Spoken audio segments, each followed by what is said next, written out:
Hello बच्चों, आपका स्वागत है आपके अपने यूट्यूब चैनल गुरुकुल एकेडमी पर। बच्चों, आज के वीडियो में हम क्लास 12 के हिस्ट्री के चैप्टर 2 देखने वाले हैं। चैप्टर 2 के आज चौथा वीडियो है। अगर आप पीछे के 3 वीडियो नहीं देखे हैं तो आप उस वीडियो को देख लीजिएगा, जिससे आपको समझ में आ जाएगा इस जो हिस्ट्री का चैप्टर 2 है उसमें किस प्रकार के टॉपिक है और क्या क्या हमसे एग्जाम में पूछा जा सकता है।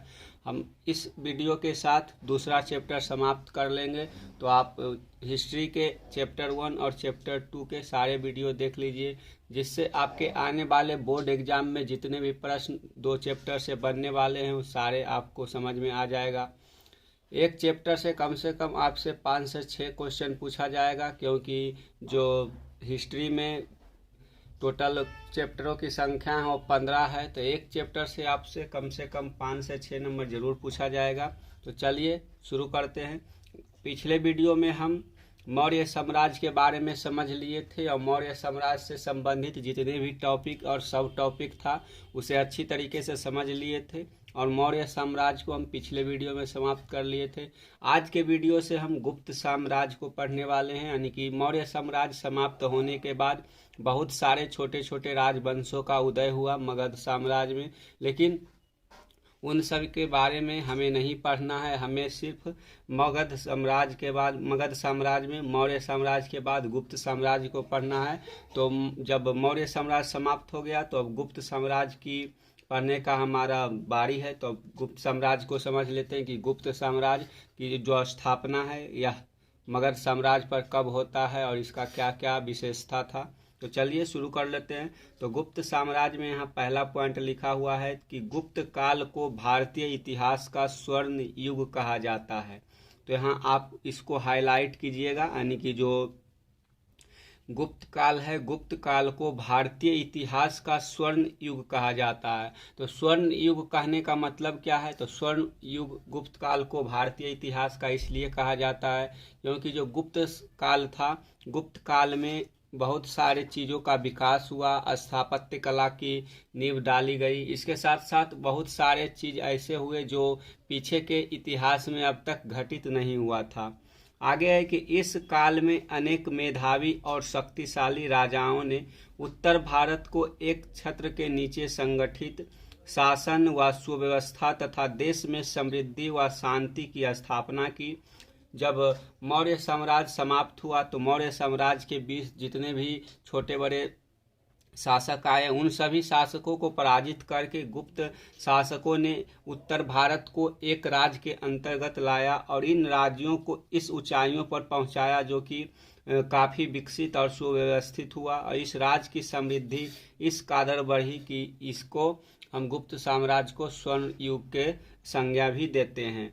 अगला पॉइंट है कि डॉक्टर रामशंकर त्रिपाठी कहते हैं कि 200 वर्षों तक गुप्त सम्राटों ने संपूर्ण उत्तर भारत और उत्तर पश्चिम के प्रदेशों को राजनीतिक एकता प्रदान की, विदेशियों की सत्ता से भारत को मुक्त कराया। यानी कि एक इतिहासकार है डॉक्टर रामशंकर त्रिपाठी, ये बताते हैं कि जितने समय तक गुप्त शासकों का भारत पर शासन रहा उतने समय तक जो है उत्तर भारत में जितने भी विदेशी आक्रांता आकर शासन कर रहे थे उन सभी से भारत को मुक्त कराया और भारत के उत्तर और उत्तर पश्चिम सभी प्रदेशों के एक छत्र के नीचे लाकर उन्हें राजनीतिक अस्थिरता प्रदान की और उन सभी जनताओं को समृद्धि के ऊंचे शिखर पर ले गए। तो इस प्रकार से हम दोनों पॉइंट से समझ लिए कि जो गुप्त शासन काल था वह काफ़ी भारतीय इतिहास में काफ़ी महत्व रखता है।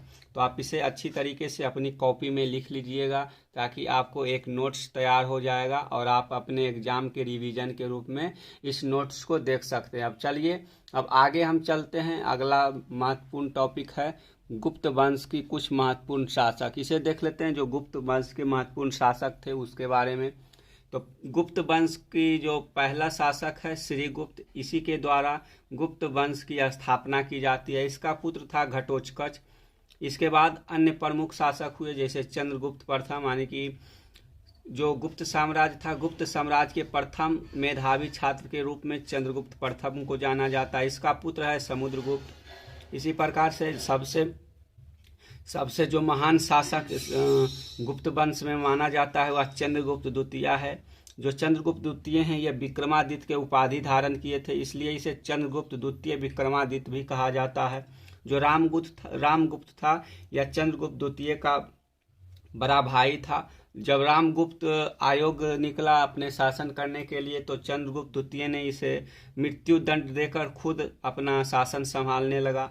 आगे है कुमारगुप्त, स्कंदगुप्त। इस प्रकार से जो गुप्त वंश के महत्वपूर्ण शासक थे उसके बारे में देख लिए। तो आप इन सभी गुप्त शासकों को अपने कॉपी में नोट्स कीजिएगा, और ताकि आप देख पाएंगे कि किस प्रकार से कौन से शासक का कर्म रहा। इससे हो सकता है आपको एग्जाम में मिलाने के लिए पूछ सके कि कौन से शासक का शासनकाल कब से कब तक था और कौन शासक किसके बाद आया।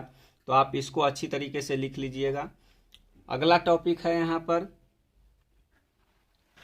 अगला टॉपिक के रूप में यहाँ है गुप्त कालीन इतिहास के स्रोत। तो गुप्त कालीन इतिहास के स्रोत हमें कहाँ कहाँ से मिलते हैं इसके बारे में पढ़ना है।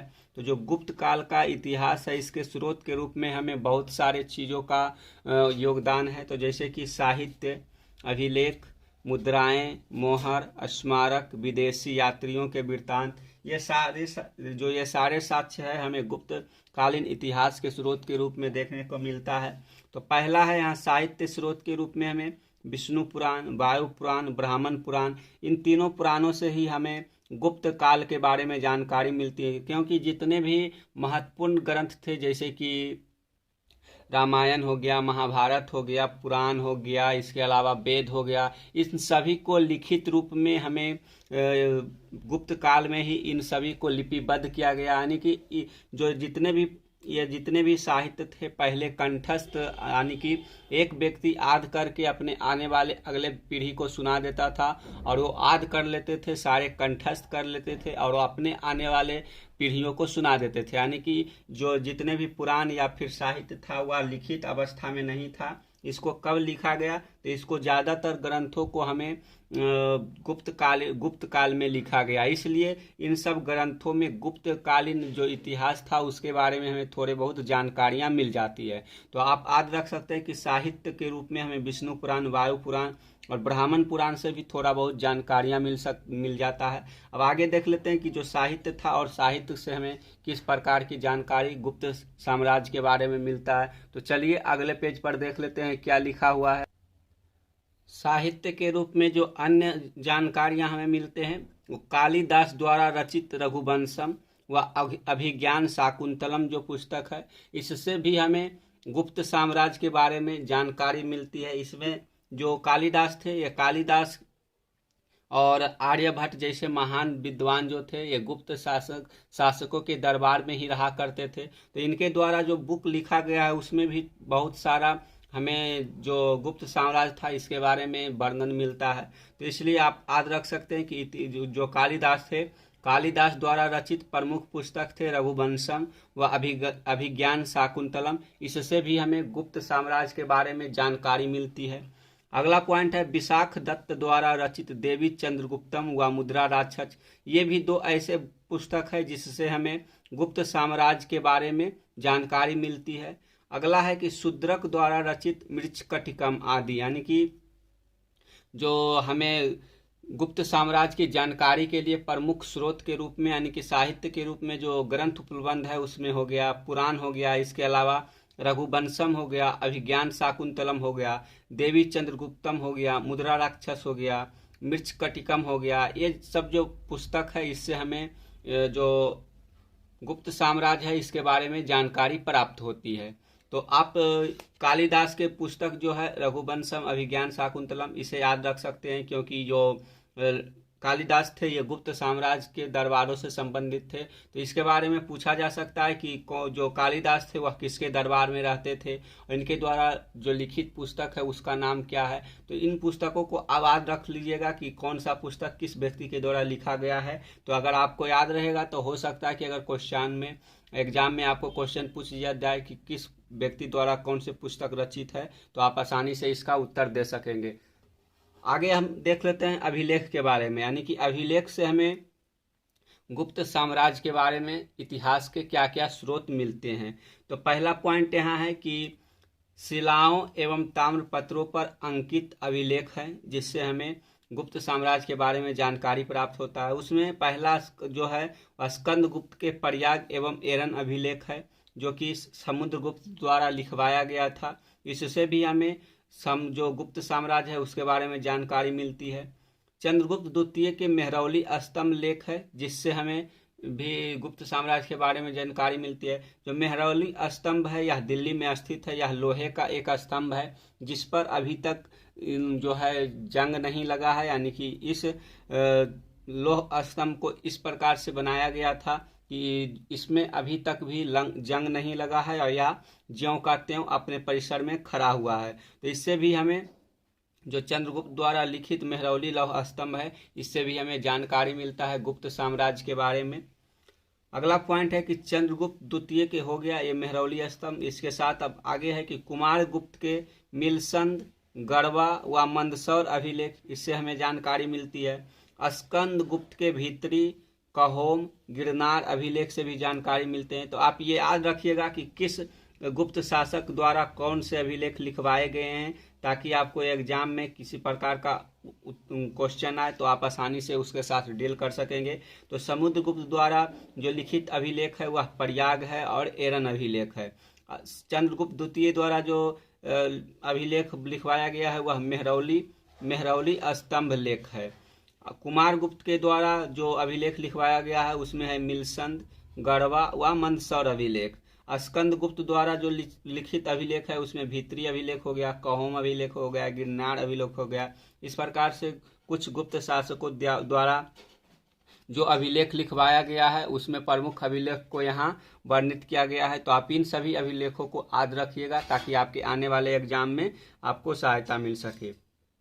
तो चलिए अब अगला टॉपिक पर चलते हैं कि हमारे लिए अगला कौन सा टॉपिक है जिससे हमें गुप्त साम्राज्य के बारे में इतिहास की जानकारी मिलता है। तो उसमें है स्मारक, यानी कि जो राजाओं द्वारा बनवाए गए भवन थे या फिर किसी प्रकार की स्थापत्य कला था, उससे हमें क्या जानकारी मिलता है। तो पहला पॉइंट यहाँ है तिगवा। जो तिगवा है वह जबलपुर में विष्णु मंदिर है। यह भी गुप्त साम्राज्य में बनवाया गया था, जिससे हमें यह पता चलता है कि जो गुप्त काल के शासक थे वो कितने धनी यानी कि कितने समृद्ध थे, जो कि इस प्रकार के मंदिरों का निर्माण करवाए हैं। इसके साथ साथ भुमरा का शिव मंदिर, नचन ठाकुर है, नचन ठाकुर का शिव मंदिर हमें प्राप्त हुआ है। इसके साथ साथ देवगढ़ का दशावतार मंदिर, भीतरगांव जो कि कानपुर है, कानपुर का ईंटों का मंदिर। इसके साथ स्कंदगुप्त का भीतरी स्तंभ, चंद्रगुप्त द्वितीय का मेहरौली स्तंभ दिल्ली। इस प्रकार से हमें जितने भी साक्ष्य प्राप्त होते हैं वो सारे साक्ष्य हमें जो गुप्त साम्राज्य था, गुप्त साम्राज्य के बारे में इतिहास का साक्ष्य मिलता है, यानी कि हमें स्रोत मिलता है कि हमें पता चलता है कि जो गुप्त साम्राज्य था, गुप्त साम्राज्य में किस प्रकार से राजा कार्य क्या करते थे, उसका क्या क्या उनके द्वारा निर्माण किया गया है, उनके कैसी कैसी शासन व्यवस्था थी, इसके बारे में सारी जानकारी हमें इन सभी स्रोतों से प्राप्त होता है।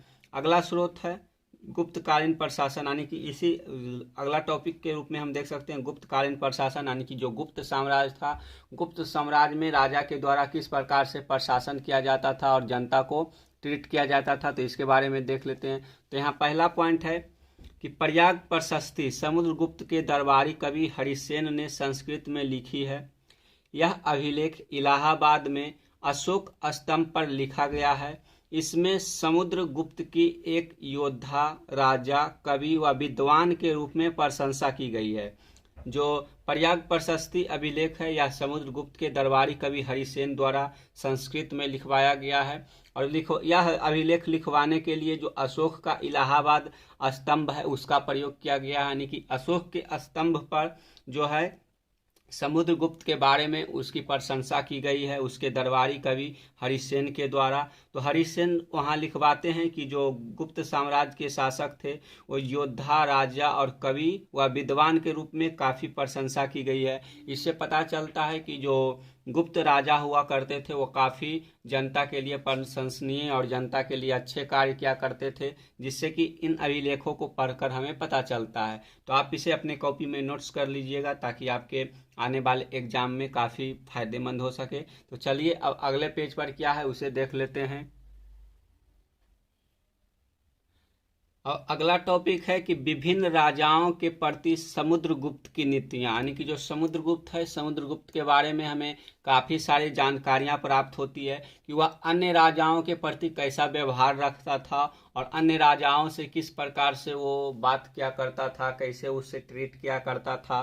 तो जो समुद्रगुप्त थे या फिर अन्य गुप्त राजा थे, वो पहले क्या करते थे, किसी राज्य पर आक्रमण करते थे, फिर उसे अपने अधीन कर लेते थे और उसे फिर उसी राजा को लौटा देते थे, जिससे कि जो उस राज्य का राजा हुआ करता था हमेशा के लिए गुप्त साम्राज्य के अधीन आ जाता था और कभी बगावत नहीं किया करता था। तो इसे हम यह समझ सकते हैं कि पहले दबाओ और फिर उसे अपना जो जीतते हो उसे उसमें उसको दान के रूप में दे दो, जिससे कि वो आपका जो कर्ज है कर्ज के तले दब जाए और आपके साथ कभी बगावत ना कर सके। ऐसा जो नीति है वो अन्य राजाओं के साथ गुप्त राजा अपनाते थे।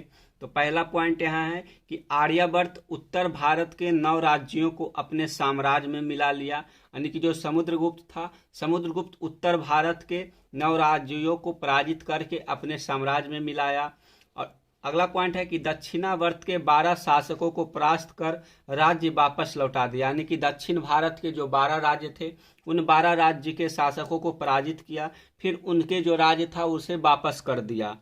अगला पॉइंट है कि कुषाण, शक तथा श्रीलंका के शासकों ने समुद्रगुप्त की अधीनता स्वीकार की। बहुत सारे ऐसे राज्य क्षेत्र थे जो कि समुद्रगुप्त अपने राज्य क्षेत्र के अंतर्गत लाया और उसे पराजित करके अपने अधीनता स्वीकार करवाई, जैसे कि कुषाण शासक हो गया, शक शासक हो गया। ये जो कुषाण और शक थे ये विदेशी शासक थे, यानी कि यूनान की तरफ से आए हुए शासक थे जो कि भारत में आकर बस गए और भारतीय संस्कृति को अपना लिया।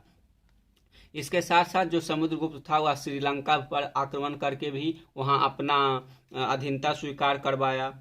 अगला पॉइंट है कि पड़ोसी देश असम, तटीय बंगाल, नेपाल, उत्तर पश्चिम के कई गण समुद्रगुप्त के लिए उपहार लाते थे, यानी कि उपहार लाने का मतलब है कि जो ये जितने भी राज्य थे ये समुद्रगुप्त के अधीन था, इसलिए ये जो पड़ोसी राज्य था या समुद्रगुप्त के हमेशा सम्मान किया करता था, जिससे कि आगे आने वाले समय में उसका गुप्त साम्राज्य से अच्छा संबंध बना रहे और किसी प्रकार के उसके लिए खतरा ना उत्पन्न हो। इसलिए जो ये पड़ोसी राज्य के शासक हुआ करते थे वो हमेशा समुद्रगुप्त के लिए उपहार लाया करते थे। चलिए अगला पॉइंट देख लेते हैं। तो यहाँ अगला पॉइंट है कि समुद्रगुप्त को सिक्कों पर बीना बजाते हुए दिखाया गया है। समुद्रगुप्त को लिच्छवी दौहित्र कहा जाता था। समुद्रगुप्त की मां कुमार देवी लिच्छवी की राजकुमारी थी। तो जो गुप्त साम्राज्य के शासक समुद्रगुप्त था इसको सिक्के पर बीना बजाते हुए दर्शाया गया है। तो इससे हमें यह पता चलता है कि जो समुद्रगुप्त था वह बीना बजाने का शौकीन था। और समुद्रगुप्त को लिच्छवी दौहित्र कहा जाता है। तो लिच्छवी दौहित्र का मतलब क्या होता है कि लिच्छवी का यह नाती है, यानी कि इसकी जो माँ थी वह लिच्छवी गानराज की राजकुमारी थी, इसलिए इसे लिच्छवी दौहित्र के नाम से भी जाना जाता है। तो आप इसे अंडरलाइन कीजिएगा और अपने कॉपी में लिख लीजिएगा कि जो समुद्रगुप्त था समुद्रगुप्त को लिच्छवी दौहित्र कहा जाता था। तो इसका कारण क्या था, जो इसकी माता जी थी वह लिच्छवी की राजकुमारी थी, इसलिए इन्हें लिच्छवी दौहित्र भी कहा जाता था। और इसके साथ साथ ये भी आप लिख लीजिएगा कि इनकी जो माता की नाम था वह कुमार देवी था। तो जितने भी महत्वपूर्ण फैक्ट है उसे आप नोट कर लीजिएगा अपने कॉपी में। ये सारे जो नोट्स है आपके एग्जाम के लिए काफ़ी महत्वपूर्ण है। अगला पॉइंट है कि समुद्रगुप्त के पिता चंद्रगुप्त प्रथम महाराजा धीराज की उपाधि धारण किया था। जो चंद्रगुप्त था, चंद्रगुप्त के पिता का नाम चंद्रगुप्त प्रथम था और इनके जो चंद्रगुप्त प्रथम थे इन्होंने महाराजा धीराज की उपाधि धारण की थी। तो आप समझ पाए होंगे कि यहाँ चंद्रगुप्त प्रथम लगा हुआ है। चंद्रगुप्त प्रथम का मतलब है कि जो ये चंद्रगुप्त प्रथम लगाया हुआ है उस समय के राजा अपने नाम के साथ प्रथम और द्वितीय नहीं लगाया करते थे। ये तो हमारे इतिहासकार के द्वारा लगवाया गया है, क्योंकि एक ही वंश में एक नाम के अनेक राजा जब हो जाते हैं तो जो सबसे पहला राजा होता है उसका नाम के साथ प्रथम लगा दिया जाता है। जिस प्रकार से यहाँ आप चंद्रगुप्त प्रथम देख रहे हैं उसी प्रकार से आपको कुछ समय बाद चंद्रगुप्त द्वितीय देखने को मिलेगा। तो इसलिए इस वंश में 2 चंद्रगुप्त मिले हैं, इसलिए इसमें चंद्रगुप्त प्रथम लगा दिया गया है और दूसरे व्यक्ति जो दूसरा राजा चंद्रगुप्त था उसमें चंद्रगुप्त द्वितीय लगा दिया है, ताकि समझने में और हमें इतिहास पढ़ने में आसानी हो सके। इसलिए इन राजाओं में प्रथम और द्वितीय लगा दिया जाता है। जिस प्रकार से यहाँ चंद्रगुप्त प्रथम था जो अपने लिए महाराजा धीराज की उपाधि धारण करता है, उसी प्रकार से जो चंद्रगुप्त द्वितीय था वह जो विक्रमादित्य की उपाधि है वो धारण किया था। तो इस प्रकार से आप अपने कॉपी में नोट्स को बना सकते हैं ताकि आपको रिवाइज करने में आसानी हो सके। अगला पॉइंट यहाँ है कि चंद्रगुप्त द्वितीय विक्रमादित्य के दरबार में कालिदास व आर्यभट्ट रहते थे। चंद्रगुप्त द्वितीय ने पश्चिम भारत के शासकों को परास्त किया था। यहाँ आप देख लिए कि चंद्रगुप्त द्वितीय लगा हुआ है, यहाँ चंद्रगुप्त प्रथम है, चंद्रगुप्त द्वितीय, यानी कि चंद्रगुप्त नाम की जब दो शासक या दो से अधिक शासक मिल जाते हैं एक ही नाम के, तो उनके नाम के आगे प्रथम, द्वितीय और तृतीय लगा दिया जाता है ताकि हमें इतिहास पढ़ने में सुविधा प्राप्त हो सके। तो यहाँ लिखा हुआ है चंद्रगुप्त द्वितीय, इसका उपाधि था विक्रमादित्य। तो चंद्रगुप्त द्वितीय विक्रमादित्य के दरबार में कालिदास आर्यभट्ट रहा करते थे। तो इस जो चंद्रगुप्त द्वितीय थे इसने पश्चिम भारत के शासकों को परास्त किया था, यानी कि जो पश्चिम भारत के कुछ शासक थे उसे परास्त करके गुप्त साम्राज्य में मिलाया था। अगला पॉइंट है, इसे देख लेते हैं। तो अगला पॉइंट के रूप में यहाँ लिखा हुआ है कि इस काल में अनेक पद वंशानुगत हो गए।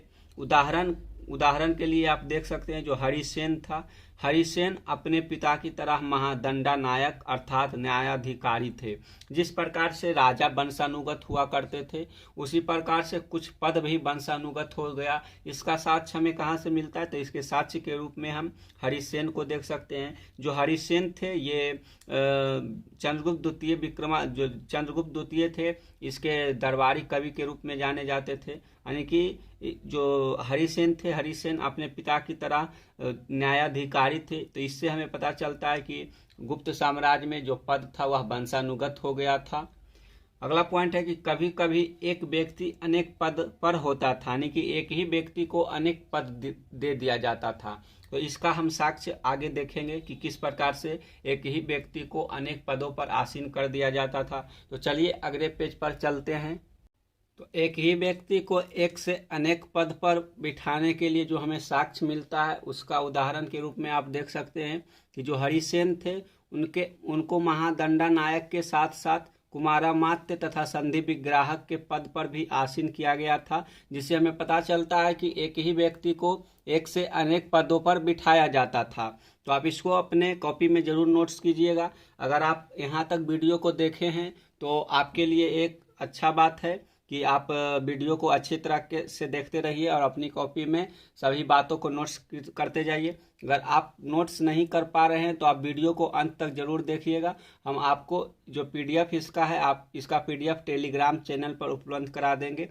आप गुरुकुल एकेडमी नाम से एक चैनल है, उसे को ज्वाइन कर लीजिएगा। आपको इसका लिंक वीडियो के प्लेलिस्ट में मिल जाएगा। तो अगला पॉइंट यहाँ है कि राज्य का प्रशासन विकेंद्रीकृत या स्थानीय प्रशासन के रूप में कार्य करता था।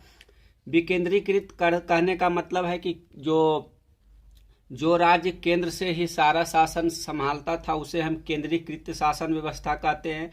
जो गुप्त साम्राज्य था यह विकेंद्रीकृत शासन व्यवस्था था। विकेंद्रीकृत कहने का मतलब है कि यहाँ राजा के अलावा और छोटे छोटे राज्य होते थे, उसको प्रशासित करने के लिए अलग अलग पद को बनाया गया था। इससे हमें पता चलता है कि जो गुप्त साम्राज्य का प्रशासन था वह विकेंद्रीकृत था। ऐसे गांव के लेवल पर प्रशासन करने के लिए, गांव को शासन करने के लिए उसे शक्ति प्रदान की गई थी। तो आप इसको भी याद रखिएगा।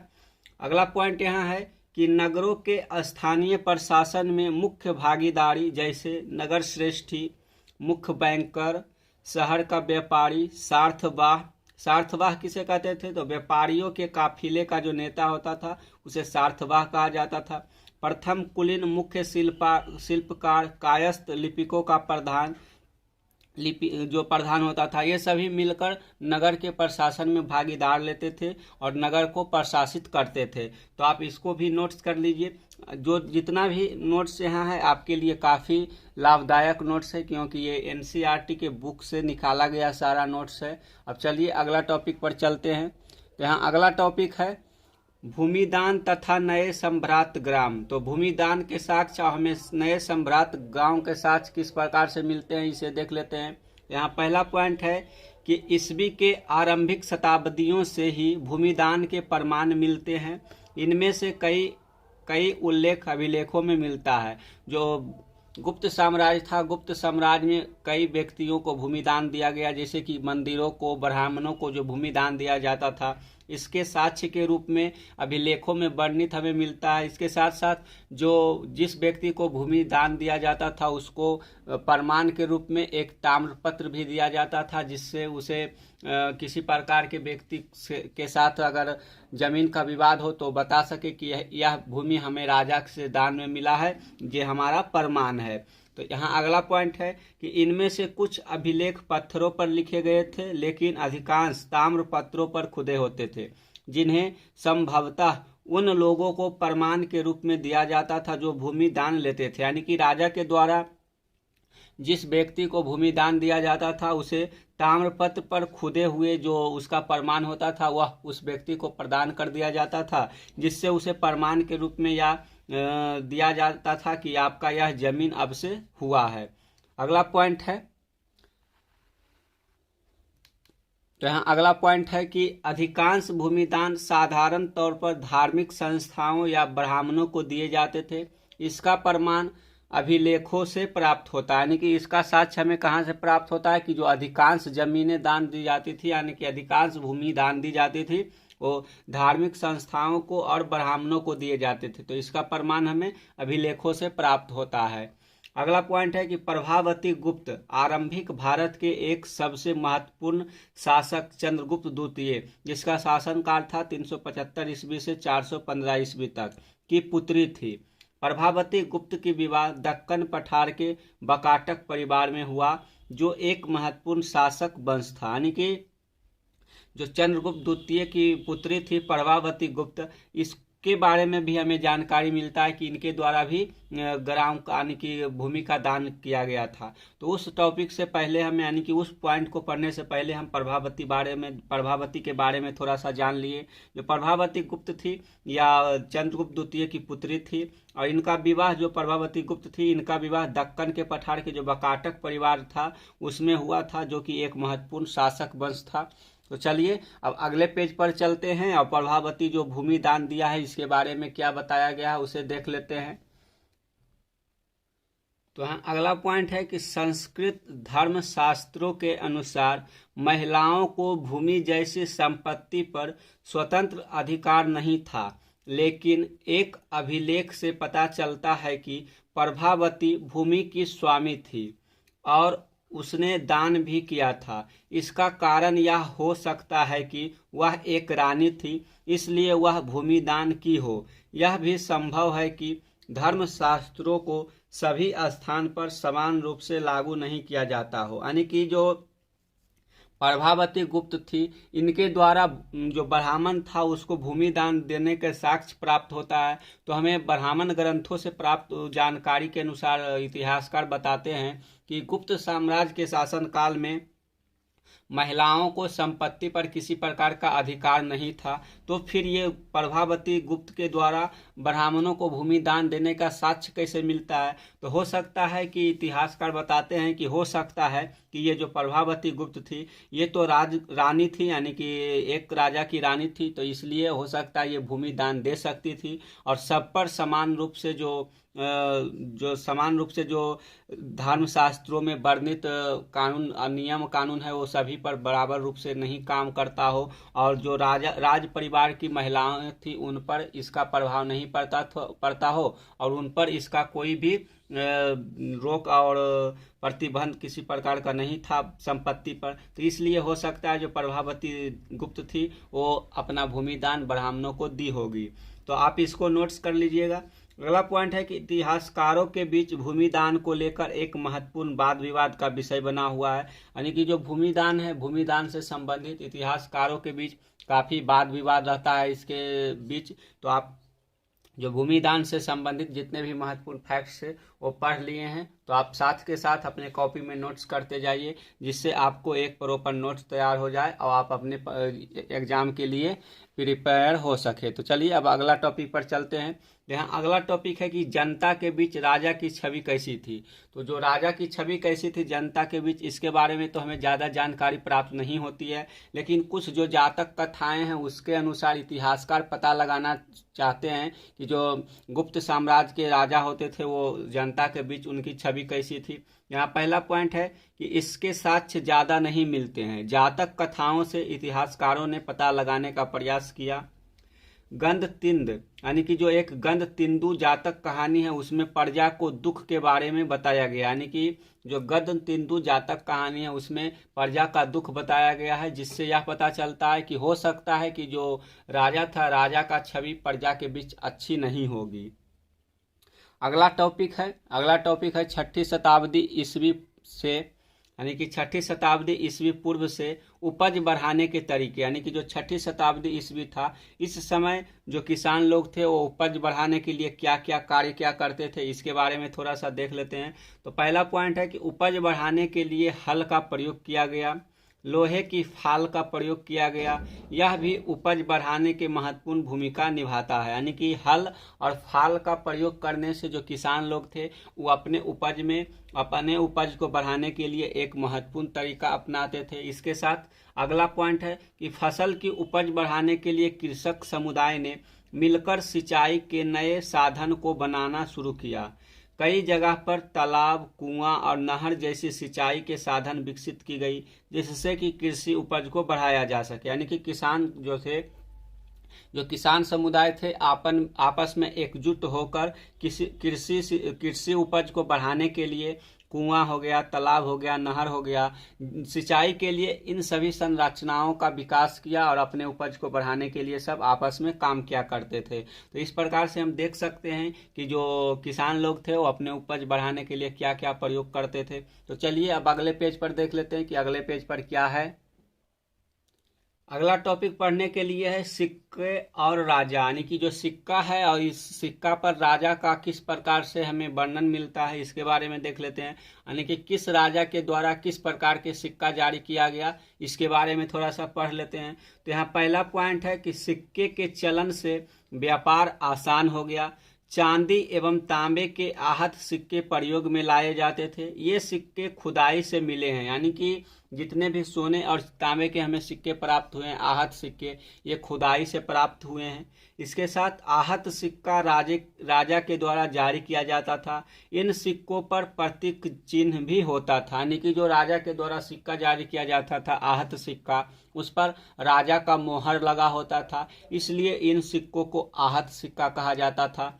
अगला पॉइंट है कि शासकों की प्रतिमा तथा नाम के साथ सबसे पहले सिक्के यूनानी शासकों ने जारी किया, यानी कि अपने सिक्कों पर राजा का प्रतिमा और राजा का नाम उत्कीर्ण करने की जो व्यवस्था है वह जो है वो यूनानी शासकों द्वारा शुरू किया गया था। यहीं से हमें राजा के प्रतिमा और सिक्के के पीछे जो उसका नाम था वो उत्कीर्ण होने का साक्ष्य मिलता है। तो आप इसे अपने कॉपी में जरूर नोट्स कीजिएगा। अगला पॉइंट है कि सोने के सिक्के सर्वप्रथम कुषाण राजाओं ने जारी किए थे, यानी कि जो सोना के सिक्का का सबसे पहला साक्ष्य मिलता है वह कुषाण राजाओं द्वारा जारी करने का साक्ष्य मिलता है।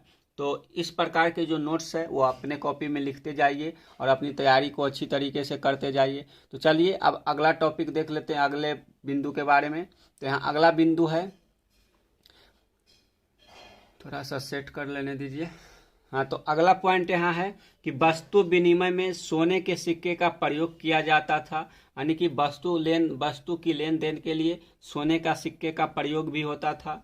दक्षिण भारत से बड़ी तादाद में रोमन सिक्के प्राप्त हुए हैं, यानी कि जो दक्षिण भारत के कुछ स्थान की जब खुदाई हुई है तो उस खुदाई से हमें बहुत मात्रा में रोमन सिक्के प्राप्त हुआ है, जिससे हम यह अनुमान लगा सकते हैं कि जो दक्षिण भारत के लोग थे वह विदेश से भी व्यापार करते थे, जिसका साक्ष्य हमें इन सिक्कों से मिलता है कि जो ये सिक्के हैं ये रोमन सिक्के भारत में कहाँ से आए। अगर व्यापार होता था तब तो ही ये रोमन सिक्के हमें दक्षिण भारत से खुदाई में मिला है। अगला पॉइंट है कि सोने के सबसे आकर्षक सिक्का गुप्त शासकों ने जारी किया था, यानी कि जो सोना के सबसे आकर्षक सिक्का है वह गुप्त शासकों के द्वारा जारी किया गया था। अगला टॉपिक है अभिलेखों की साक्ष्य सीमा, यानी कि जो अभिलेख है वह कहाँ तक साक्ष्य प्राप्त करने के लिए, यानी कि हमें साक्ष्य देने के लिए वो उसकी सीमा है, उसको बारे में देख लेते हैं।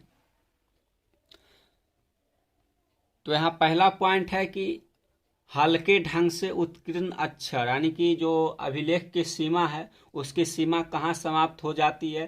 तो जो हल्के ढंग से उत्कीर्ण अक्षर होते हैं वो हमें ठीक से दिखाई नहीं देता है, जिससे हम उसको अच्छी तरीके से समझ नहीं पाते हैं और उसका हम अर्थ नहीं निकाल पाते हैं।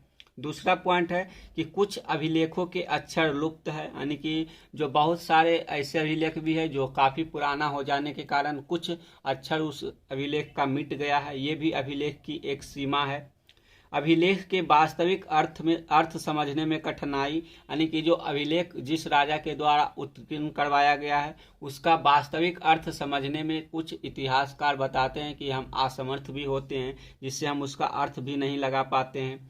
अभिलेख बनाने के विचार, यानी कि जो किस विचार से अभिलेख लिखवाया गया है इसका भी हमें अनुमान नहीं है, और उसको हम किसी और भाव से पढ़ लेते हैं और राजा के द्वारा हो सकता है कि वह अभिलेख किसी अन्य भाव से लिखवाया गया हो। अगला पॉइंट है कि अभिलेखों में दैनिक जीवन के कार्य लिखे हुए नहीं होते, यानी कि जो अभिलेख है अभिलेख में उस समय के दैनिक कार्यों के बारे में, जीवन शैली के बारे में अभिलेखों से प्राप्त नहीं होता है। तो इससे हम पता नहीं लगा सकते कि उस समय के जो दैनिक जीवन था, दैनिक दिनचर्या था, वह किस प्रकार से चलता था। तो बच्चों आज के वीडियो के साथ हम चैप्टर नंबर 2 को समाप्त कर लिए हैं। तो आप चैप्टर 2 को अच्छी तरीके से वीडियो को समझ लीजिए, साथ साथ में इसका नोट्स भी बना लीजिए, ताकि आपके आने वाले एग्जाम में आपको इस चैप्टर से, यानी कि इस नोट से ज़रूर सहायता मिलेगा। अगर आपको इस लिखने में, वीडियो से लिखने में दिक्कत हो रहा है तो आप इसके PDF के लिए हमारे टेलीग्राम चैनल ज्वाइन कर सकते हैं, जिसका लिंक आपको वीडियो के डिस्क्रिप्शन में मिल जाएगा। तो चलिए मिलते हैं एक नए वीडियो के साथ, तब तक के लिए धन्यवाद। जय हिंद, जय भारत।